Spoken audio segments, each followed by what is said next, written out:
Pets தொலைஞ்சு போறதுக்கு காரணங்கள் எவ்வளவோ இருந்தாலும் இந்த ஒரு காரணம் வந்து என்னோட அனிமல் கம்யூனிகேஷன் செஷன்ல வந்து எனக்கு நிறைய வரும்.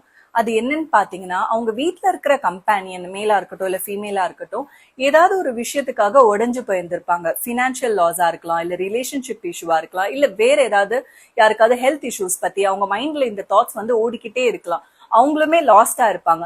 அப்ப அந்த பெட்டுக்கு வந்து அவங்கள எப்படி மாத்துறதுன்னு தெரியாது. அப்போ வீட்டை விட்டு பெட்டு வெளியே போறதுக்கான சான்சஸ் நிறைய இருக்கு.